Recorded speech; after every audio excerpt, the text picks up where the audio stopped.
दोस्तों, big boss OTT 3 की अतरंगी दुनिया में आपका एक बार फिर से स्वागत है। आरजी बीजे आज फिर से अपना एक पॉडकास्ट लेकर आई है और कल का एपिसोड देखकर मज़ा आया। लेकिन एक बात तो है, इन सब ने मिलकर कल का जो पेड़ वाला टास्क था ना, उस पर हक दिया।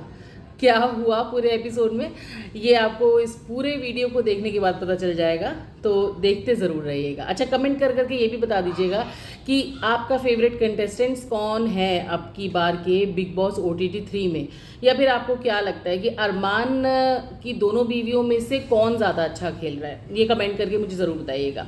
तो चलिए शुरुआत करते हैं एपिसोड की और बात करते हैं पहले नेजी भाई साहब की।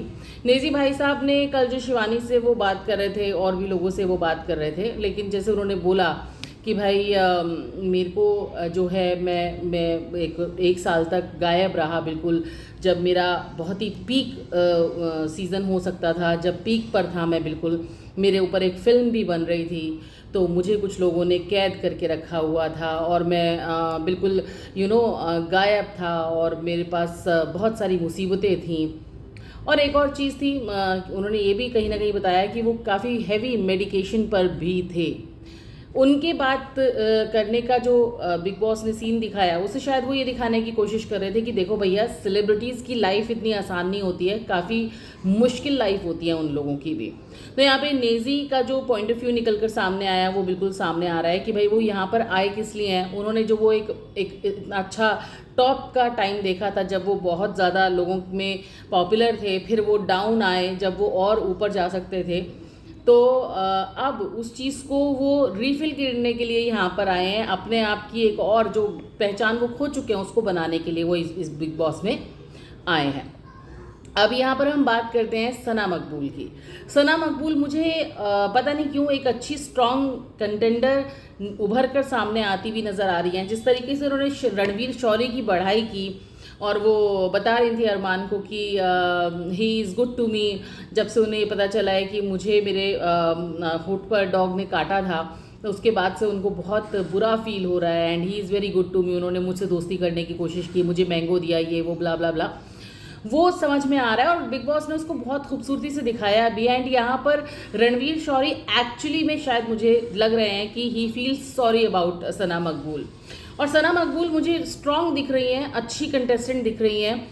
और यहाँ पर जो सना मकबूल के बारे में जो बोला जा रहा है, जैसे विशाल ने बोला कि सना मकबूल जो है वो जहाँ पर वोट्स ज़्यादा हैं, जहाँ पर फॉलोअर्स ज़्यादा हैं, उसकी तरफ जा रहे हैं। तो भाई विशाल भाई, तुम क्या कर रहे हो? तुम भी तो लव कटारिया के पीछे ही लगे हुए हो ना, लव केश के पीछे। हाँ, जाके विश मांगते हो। तुमने बिल्कुल हक दिया वहाँ पर कि भैया बिग बॉस, मेरे सबसे पहले तो मैं अपने दोस्त को सेव करता हूँ, फिर मेरे को मैं सेव करना चाहता हूँ कि भैया आप मेरे को इस नॉमिनेशन से सेव कर दो, अगले नॉमिनेशन से भी सेव कर दो। बिग बॉस को क्या समझाया आप लोगों ने कि भैया आप जो बोलेंगे वो हो जाएगा? नो, बिग बॉस आपके ना मतलब बिग बॉस हैं और वो जान रहे हैं कि उनको क्या, कैसे, कब, कैसे, किससे क्या करवाना है। अब यहाँ पर हम बात करते हैं साईं केतन की। भाई साईं केतन चाहते तो बहुत कुछ कर सकते थे, लेकिन अभी तक उनका कुछ एक पर्सनैलिटी निकलती हुई, उभरती हुई दिख नहीं रही है। उनको बिग बॉस ने जो अपॉर्चुनिटी दी, उसका उन्होंने इस्तेमाल तो किया, लेकिन मुझे लगता है कि वो दिमाग नहीं लगा रहे हैं, बस खेल रहे हैं, पागल से है वो। बड़ा मतलब अजीब सा एक कोई अपनी एक कोई उनकी एक पर्सनैलिटी, अपना एक विजन अभी तक दिखाई नहीं दिया मुझको साईं केतन का। जिस तरीके से उन्होंने रणवीर शौरी को बोला कि रणवीर भाई आप इतने बड़े हैं, मैं आपको ऐसे नहीं देख सकता, ऐसे माफ़ी मांगते हुए। अरे भाई, बिग बॉस का घर है, बिग बॉस का टास्क है, ठीक है। अब वो एक एक्टर के लिए जो 30 साल सीनियर है और अच्छी एक्टिंग करता है, उसके लिए एम्बैरेसिंग हो सकता है, लेकिन अगर बिग बॉस में आया तो वो सब करना ही पड़ेगा। एंड सेकेंड थिंग इज़, जब बिग बॉस ने साईं केतन को बोला कि तुम्हें 2 लोगों को सेव करना है, तो उन्होंने दीपक चौरसिया और अरमान मलिक को सेव किया। अब यहाँ पर मुझे एक चीज़ समझ में नहीं आई, वो बात तो बड़ा गुडी होकर सना सुल्तान से करते हैं और लगता भी है कि आगे चल के हो सकता है इन दोनों का एक लव एंगल बनता हुआ दिख रहा है मुझको, मे बी बन सकता है, या फिर वो अपनी एक दोस्ती मजबूत बना सकते थे सना सुल्तान को सेव करके, लेकिन उन्होंने ऐसा नहीं किया। उन्होंने सेव किया अरमान मलिक को और साथ में दीपक चौरसिया को। तो उनकी भी बुद्धि से मुझे लगता नहीं है कि वो खेल रहे हैं बुद्धि से। अभी फिलहाल वो भी ग्रुपिज्म वाला खेल खेलना चाह रहे हैं, जो मुझे समझ में आ रहा है। अब हम बात करते हैं अरमान मलिक और उनकी दोनों वाइफ्स की। अरमान मलिक मतलब क्या, अरमान के बारे में पहले लगा था कि वो बड़े अच्छे इंसान हैं, लेकिन अभी समझ में आ रहा है कि वो जितना भी यहाँ पर कर रहे हैं ना वो सब दिखावा है। एंड एक्चुअली में जो लव कटारिया ने बोला कि भाई अरमान जैसा यहाँ शो कर रहे हैं वैसा है नहीं, उसके बारे में बहुत से लोगों ने मुझे फ़ोन करके बताया एक्चुअली में ऐसा होगा, क्योंकि उनका जो धीरे धीरे रूप निकल कर आ रहा है ना सामने, वो अब समझ में आ रहा है। और जहाँ तक रही उनकी दोनों वाइफ्स की बात, शायद बिग बॉस को लगा था कि ये तीनों मिलके कुछ करेंगे, कुछ देखने को मिलेगा, कुछ लड़ाई झगड़ा मे बी इनके बीच में मिलेगा या फिर ये तीनों मिलके किसी और पर चढ़ेंगे। लेकिन यहाँ पर जो समझ में आ रहा है कि अरमान अपनी दोनों वाइफ्स के ऊपर भारी पड़ रहे हैं। इनकी दोनों वाइफ्स बहुत कुछ कर नहीं रही है। और पता नहीं कृतिका से तो मुझे इरिटेशन सी हो गई है, पायल तो फिर भी ठीक है, लेकिन कृतिका आई डोंट लाइक हर। ठीक है, तो यहाँ अरमान मलिक के आगे दोनों वाइफ्स इनकी कुछ नहीं कर पा रही हैं, जो मुझे समझ में आ रहा है। आपको क्या लगता है, आप मुझे कमेंट बॉक्स में ज़रूर बताइएगा।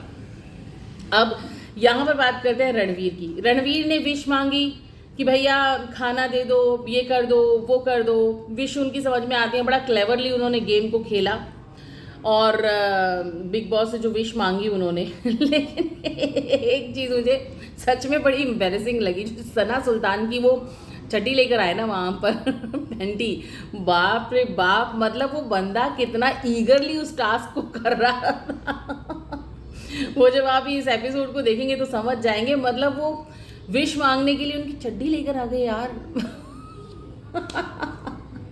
हालांकि हो सकता है कि वीकेंड के वार पर ये चीज़ आए लेकिन मुझे फनी भी लग रहा था और बड़ा एम्बैरेसिंग भी लग रहा था। और यहाँ पर शिवानी का जो मूव था भाई, जो विश मांगने का, वो मुझे बड़ा चालाक लगा। शिवानी एक गांव की लड़की है, 22 साल ठीक है, लेकिन ना उन्होंने जो मांगा ना, मैं हम चाहते हैं कि हम ऐसे ही ऑडियंस के बीच में पॉपुलर रहें, उनका प्यार मेरे लिए बना रहे और साथ साथ घर में जो है वो सुख शांति बनी रहे। लेकिन शिवानी ने दिमाग से खेल रही है वो, और वो थोड़ा सा चालाक बनने की कोशिश कर रही है ये 2 विशेज़ मांग के, बट समझ में तो आता है। बट ठीक है, शिवानी का गेम इतना गंदा नहीं है, डर्टी गेम मुझे लग नहीं रहा है। देखो सीधी तो वो है, लेकिन अब वो बिग बॉस में आई है तो घास छीलने तो आई नहीं है, वो भी कुछ ना कुछ तो करेगी, आपको एंटरटेन तो करेगी, व्लॉग्स भी बनाती है, आपको पता ही है। तो फिर यहाँ पर बात यहाँ पर ये आती है। अब बात करते हैं हम शिवानी और पॉलेमी की लड़ाई की। भाई जो शिवानी ने किया वो गलत था, मैं मानती हूँ, लेकिन जो पॉलेमी ने किया वो उससे भी ज़्यादा गलत था। कंटिन्यूअसली बिग बॉस इसको कहाँ से लेकर आ गए हो आप, ये फलाना ढिमकाना, मतलब काफ़ी सारी गालियाँ उन्होंने गंदी गंदी दी, बहन की डैश और ये वो। हालांकि मुझे मालूम है शिवानी ने भी उनको बोला कुछ नंगी, कुछ इस तरीके से कुछ करके, लेकिन यहाँ पर मुझे सबसे ज़्यादा पॉलेमी गलत लगी, क्योंकि पॉलेमी को ये पता है कि यहाँ पे भागना है, ये गेम है, तो गेम स्पिरिट रखा नो यार। आप भागोगे दौड़ोगे तो धक्का लग सकता है, आप गिर सकते हो, आपको चोट लग सकती है, तो यहाँ पर आपको चोट लगी। अब इतना बवाल करने की क्या ज़रूरत थी। शिवानी ने पहले शोर नहीं मचाया था, पहले पॉलेमी ने सब क्रिएट किया माफ़ कीजिएगा। उसके बाद शिवानी ने फिर कहा कि हमें भी तो लगी है, ये देखो हमें भी लगे। फिर वो जाके अपने घुटने की चोट को कैमरा के सामने लेके बैठ गई। भाई बेवकूफ़ थोड़ी है वो भी।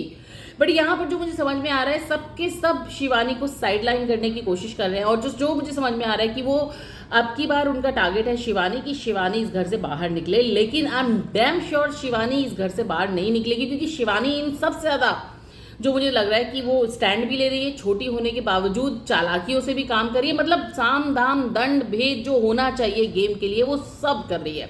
और वो समझ में आता है कि वो कितना ईगरली इस गेम को खेल रही है और कितना ईगरली इस गेम को जीतना चाहती है। लेकिन गांव की है, वो उस तरीके से बोलती है, इसका मतलब ये नहीं है कि सारे के सारे उसके ऊपर चढ़े। चुगलियां हर कोई किसी की करता है। अरमान कहता है कि जाके वो चुगलियां करती है, वो ये करती है। अरमान आप क्या कर रहे हैं, आप भी देखिए अपने आप को, आप भी यहाँ पर फ्रेंडशिप भी कर रहे हैं, विशाल की लगाई बुझाई भी कर रहे हैं और भी बोल रहे हैं, लेकिन जाकर उन्हीं से बात कर रहे हैं, फिर सॉरी भी बोलते हैं अकेले में जाके। सेम विद शिवानी, आप शिवानी के साथ भी वही करते हैं। तो भाई सब यहाँ पर गेम खेलने आए हैं, कोई चे नहीं है कोई भी यहाँ पर कि भैया आए हैं और बस सब यूं ही चले जाएंगे। अरमान को लग रहा है कि शिवानी को वो टारगेट कर सकते हैं, और शिवानी, मुझे जो समझ में आ रहा है अरमान के लिए, कि अरमान को शिवानी एक स्ट्रॉन्ग कंटेंडर लग रही है, एक कॉम्पिटिटर लग रही है, इसीलिए अरमान जो है शिवानी के हाथ धो के पीछे पड़ गया है कि भैया इसको निकालो। और अरमान जो करेगा उसकी दोनों बीवियां वही करेंगी। अब एक और चीज़ बात आती है, अरमान ने एक चीज़ बोली थी, फॉलो अनफॉलो। भाई लोग उसी को फॉलो करेंगे जिससे लोगों को कुछ सीखने को मिलेगा। बट अरमान, आपको लोग क्यों फॉलो करेंगे? ये देखने के लिए कि कैसे दो दो शादियां करें? आपकी बीवी ने नेशनल मतलब OTT पर खुद ये एक्सेप्ट किया कि जब पॉलमी ने उनसे पूछा कि भाई तुम एक दूसरे का टावल यूज़ कर लेते हो, तो कृतिका ने बोला कि हाँ, जब मैंने दूसरे का पति यूज़ कर लिया तो टावल यूज़ करने में क्या बात है। तो लोग ये सीखने आपको फॉलो करेंगे, आपकी वाइफ्स को या आपको? आप जो इतना बड़ा बड़ा जो बखान कर रहे हैं ना यहाँ पे कि फॉलो क्यों करेंगे, मुझे समझ में आ रहा था और हमारी ऑडियंस को भी समझ में आ रहा था कि शिवानी के लिए आप बोल रहे हैं, लेकिन आपको भी लोग फॉलो नहीं करेंगे क्योंकि आप भी गलत हैं और आपने कोई बहुत बड़ा तीर नहीं मारा है 2 शादियां करके, सॉरी टू से। ठीक है, आपने अपनी वाइफ को धोखा दिया और फिर दूसरी लड़की से शादी की। आप क्या गारंटी है कि आप तीसरी शादी भी नहीं करेंगे, कृतिका को भी धोखा नहीं देंगे? खैर, ये मेरे मैटर की बात नहीं है, मैं वापस से बिग बॉस पर आती हूँ। मैं थोड़ा सा इमोशनल हो गई थी, बह गई थी, इस वजह से बात कर ली। तो भैया ये सब चीज़ें हैं और शिवानी चालाक है, वो सिंपल भी है, सोबर भी है, मासूम भी है, छोटी भी है, लेकिन वो एज वेल एज वो चालाक भी है और वो गेम के लिए कर रही है, खेल रही है, इस समझ में आ रहा है। बाकी एक चीज़ है कि कल जो पेड़ वाला टास्क था वो बहुत बढ़िया ढंग से हो सकता था, बट इन सब ने हक दिया वहाँ पर। मतलब कभी हाँ तू मेरा ले ले, हाँ तू मेरा ले ले, उसके बाद वो जो विशेज़ मांगी गई, मतलब क्या था, अरमान ने जो विश मांगी कि भाई मुझे कैप्टन बना दिया जाए, वो समझ में आ रहा था मुझे कि वो वहाँ पर उसकी विश है और वो चाहता है, वो पूरा बिग बॉस को ना घोल कर पी कर आए हैं और वो अगर कैप्टन बने ना तो उस टाइम पर मज़ा बड़ा आएगा, ये तो श्योर है, शॉर्ट है। लेकिन बाकी जो टास्क था ना वो फेल ही रहा मेरे हिसाब से कल वाला। बट जो 2-3 स्ट्रॉन्ग कंटेंटर हैं उनमें से एक है शिवानी, दूसरी है सना मकबूल, तीसरे है रणवीर शौरी और चौथा मैं बोल सकती हूँ कि अपना अरमान। इसके अलावा अभी तक मुझे इस गेम में कोई भी स्ट्रॉन्ग नहीं नज़र आ रहा। आप क्या कहते हैं इस बारे में? इसके लिए मुझे कमेंट करके कमेंट बॉक्स में ज़रूर बताइएगा। और अभी तक आरजे बबीता मेरा यूट्यूब चैनल अगर आपने सब्सक्राइब नहीं किया है तो please subscribe my channel, comment करिए, लाइक करिए, शेयर करिए, सब्सक्राइब करिए, मेरे फेसबुक पेज को फॉलो करिए और भैया प्यार दीजिए, बस यही बोलूँगी, मेरा साथ दीजिए और मैं ऐसे ही बिग बॉस से जुड़ी हुई खबरें आपके लिए लेकर आती रहूँगी। तो अभी के लिए मुझे दीजिए इजाज़त, बाय बाय।